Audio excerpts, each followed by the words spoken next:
Hi, I'm John from PGP Wedding Films, and welcome to Say Yes to the Best, where we talk to the best wedding pros to give you wedding planning advice. Subscribe on YouTube and follow us on Instagram. We have new content out all the time to help you with your wedding planning. Today, I'm talking with Rob and Nicole of Merrill Son Jewelers. They are based in Philadelphia and an amazing company. Thank you so much for being on the show. Hi. Hey, how are you? I'm doing great. Thank you so much for being on the show. Kind of just leading off, if you could just kind of tell everybody a little bit about your company. Well, Merril Son is a third generation family business from my family since 1954.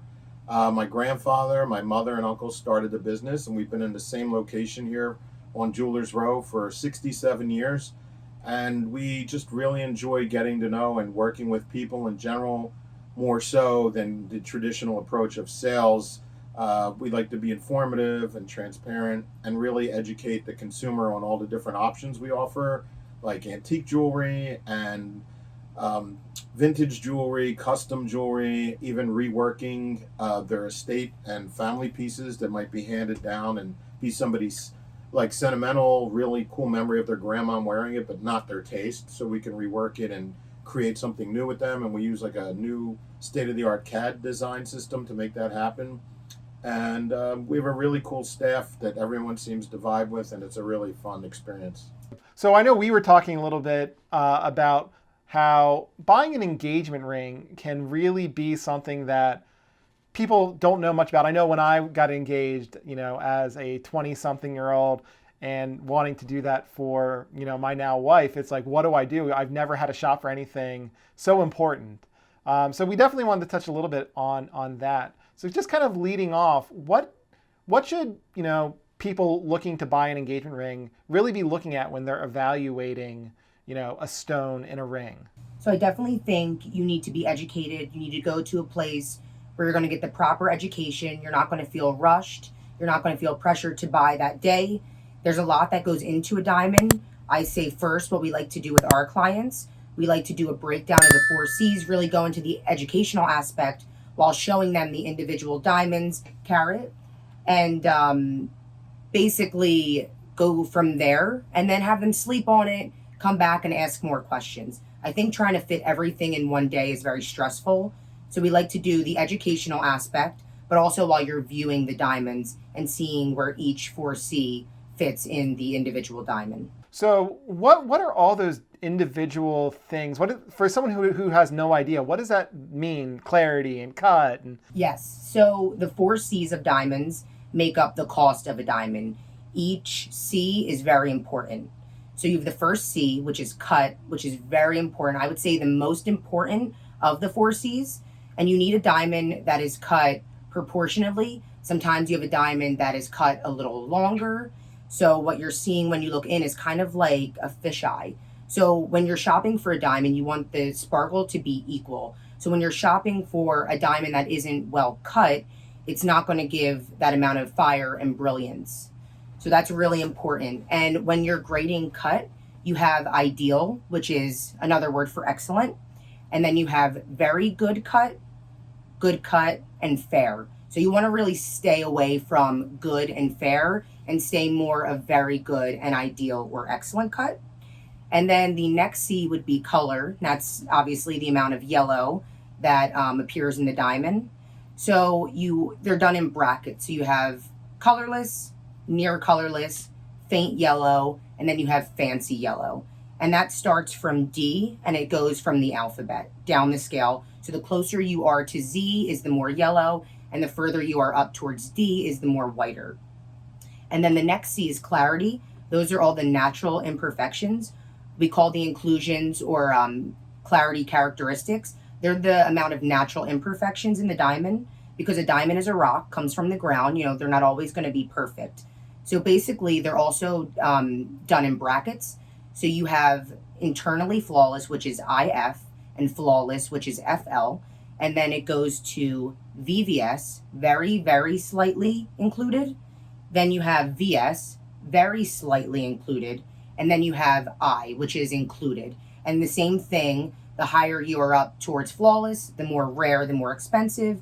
And the further down the scale, the more included, the more natural imperfections, the less expensive. And And then the person wants to figure out like what shape they might like. There's a lot of different shapes. Sometimes it's based on just their general appeal. Sometimes it's based on the length or size of their finger. If a woman or a person has like long fingers, they might want a more elongated rectangular diamond. Sometimes they just love the one their mom or grandmom had. Sometimes they don't want it to look anything like the one their mom had. They want to make their own statement. So it really depends. And then there's different options within diamonds. Now we carry lab grown diamonds, which are a great option because they're ethically sourced, they're renewable, and there's a nice price savings. And it's still a genuine stone as opposed to the former options that were available, like cubic zircon or moissanite or things like that, that are just basically different types of polymer or plastic. And then there's also a whole array of beautiful colored stones like semi-precious and precious stones like sapphires, rubies, emeralds, and then a lot of new stones are becoming more popular choices like morganite and tanzanite and just different beautiful shades of greens and blues and purples, and we did fire orange sapphires and We have the whole rainbow available. And yeah, so I would say that in the last C, which Rob started to mention when he was talking about the different shapes, is carat. It's a weight, not a size. So people get that confused. So you can have a carat, so it weighs 1.00, but it shows like a 0.80. So you have to be very careful. And that's where the cut and the carat kind of combined, because you need a well cut stone, because if the stone is cut too shallow, it might look bigger, but it doesn't weigh as much. Or if it's cut too deep, it's weighing more, but you're paying for a stone that visually looks smaller. because the weight's in the depth, it's like hidden in the ring. So it's very important. But come here and get educated. The way we approach jewelry is we're more the brand than the actual jewelry, because most jewelry is not branded unless it's a Rolex or Cartier or something specific. So in general, people rely on our expertise and experience, our eyes, to identify and pick maybe 3 or 4 stones out of 50 instead of them going somewhere and hoping they don't get the wrong one or pick one that's not as good. And sometimes people get really misled by thinking that as long as it's a GIA certified diamond, it's fine. But what the actuality is, GIA is the finest lab in the world and they're super critical. But if you don't understand the parameters and how they play together based on the shape of the diamond you're looking at, you can buy a GIA that's not a great diamond because it's accurately graded, but you're not understanding what's actually on the paper. So we have people come in a lot of times and say, oh, it was GIA. I know, I got taken care of. And then we point out what's off, and they're like, well, how come I didn't know that? And I'm like, that's what we provide. Obviously, it's so important to work with, a jeweler like you. How are you able to kind of, figure out and inform people of all the different factors versus if they just kind of walked into a store and tried to figure it out themselves? Well, so what I like to do is I let them talk first. Show me, we start with a price range. So if you know your price range, we don't try to max out your budget. We try to, hopefully go below your budget. But if you're saying, okay, I definitely want a 1 carat stone, but I have X amount of dollars, we're going to let them know, well, to get to that 1 carat mark, you're going to have to sacrifice either color or clarity or sacrifice in some way. Or we'll offer the lab grown diamonds so you don't have to sacrifice anything. You can have that 1 carat diamond with a great color, clarity, and cut without sacrificing the size or the budget. So we'll just inform people. We'll usually start with saying, basically a price range if they have no idea. Some people already know, I want to stay near colorless and I want to stay VS2 to SI2. So some people will have already came in doing some research, and we'll go from their research and educate them further and let them know their options. But if they have, no idea, we'll start by, where do you not want to go over? Even if they don't know the price range. I want to be under 10, I want to be under 5, and then we'll kind of go from there. So I would say, price is really a good way to start. We know where to go and just show them their options. You mentioned other types of stones rather than a traditional diamond. Why do a lot of couples kind of want to go that route? Some people are just concerned about like blood diamonds or sustainables, and before the lab became more of an option, they would consider them for that reason. And other people just don't want a diamond. They like the color. They like something a little unique. Pink's their favorite color. They might want a morganite. Or English royalty traditionally always used a sapphire with a halo of diamonds, so they want something more of that line, or maybe their lineage, maybe they're from England or Wales or Ireland, and they want, or maybe, oh, I'm born in May, I want an emerald that's the May birthstone. It's really, or it just depends. My grandmother always had a big emerald ring, and that's what I loved.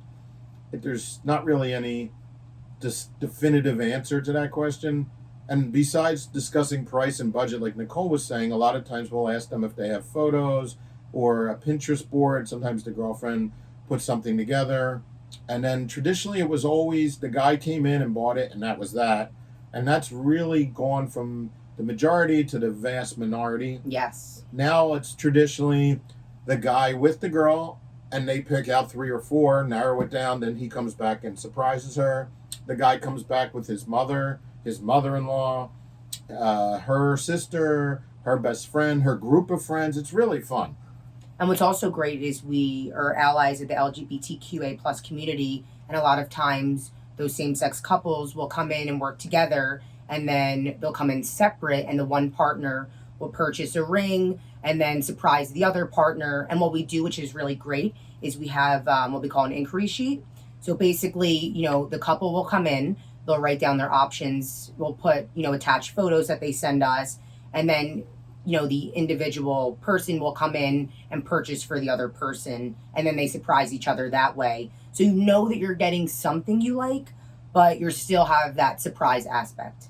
That sounds way less stressful than me. I had to do it all by myself. Not only is it stressful for the guy, it's perpetually stressful moving forward, because the wife feels either bad to tell the guy that's not really what I wanted. So they'll come in 20 years later. It's our 20th anniversary. Can you redesign this? But I'm afraid to tell him.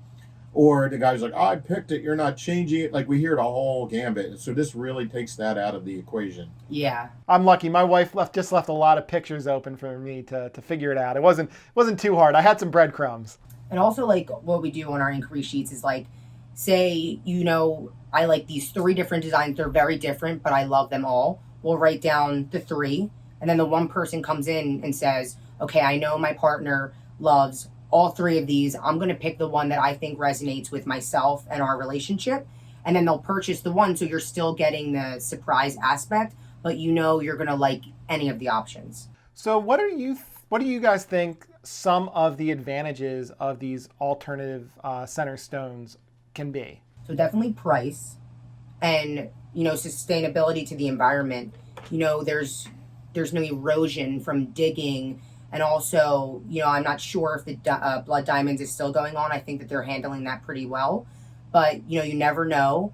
And, basically a lot of people, they get sick from panning the diamonds, and then the mosquitoes going into the water and getting malaria. There's a lot of different things that can happen when mining and panning the diamonds. So by being created in the lab, there's no, harmful working wages.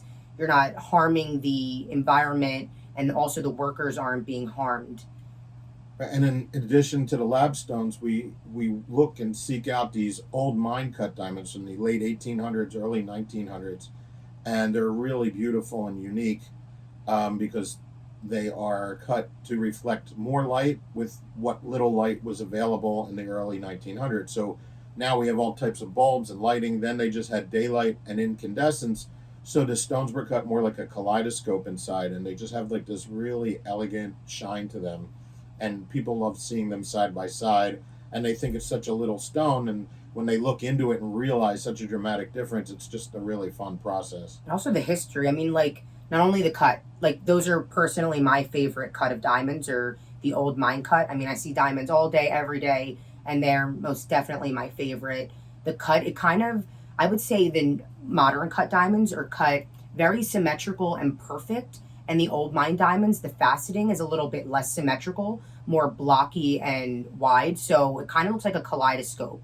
Or when you look into a kaleidoscope and it's all those big kind of facets and colors, that's what we really see when we look into an old mine diamond.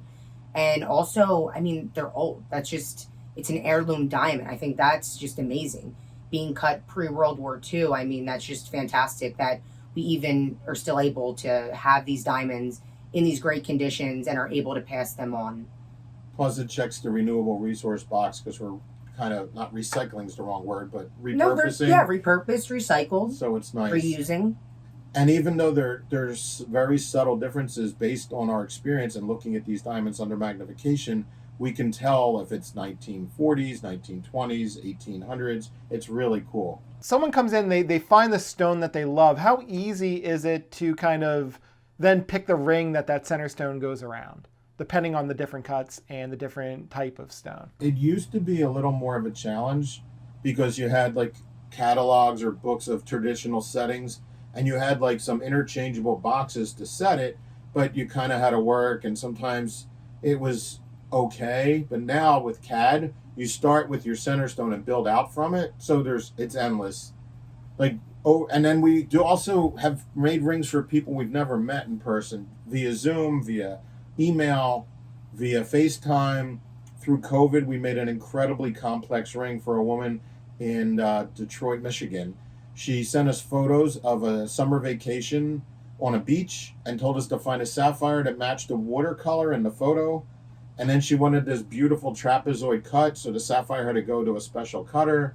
And then once we got that back, we started building the ring out from the sapphire. And she wanted it to look kind of like a ship's compass. So it has all these angular baguette cut diamonds and special cut diamonds, so it really looks like the frame of it's really incredible special piece. And I think it's cool that you really got to see the jewelry business change from when you were younger and from now. And me jumping in, I'm 23, I get to see how the CAD works and how amazing that is. We don't really appreciate it, especially my age. We don't need a catalog. We just can Google it and look up a video and see a 3D angle and get all the details. And it's like, oh, it's second nature. But we're so lucky to have Zoom and FaceTime and all these ways to communicate with people around the world. We actually did a ring in Italy right when COVID was really bad in Italy. And we were able to, make her dream ring happen via Zoom and phone calls and all that kind of stuff. And the CAD was really amazing because we send our customers the 3D renderings before the ring's even made. So what that means is when they put a deposit down, people get nervous, like, I know it's being custom made. Will I like it? Yes, because you can edit the renderings. Once we send the first set of 3D created renderings, you can say, oh, I know it's in yellow, but can I see it in white? Can I see no diamonds versus diamonds on the side? And we can tweak anything, and you can see those renderings until you're happy with the final piece. Yeah. And then we 3D print a wax. It's a really cool process. We use the 3D printers, and then we cast from that wax, and the person can even try the wax on for scale. So there's a few steps along the way where they have checkpoints and they're not as nervous. I hope I like it. I hope they like it. It's more hands-on and tangible. Yeah, the customer is definitely involved in the whole entire process. It's really great. So if you could give each person who comes in looking for an engagement ring one piece of advice, what would that be? Don't stress. Yes. We have your back. We're honest. We're educated, and we want you to have the best experience.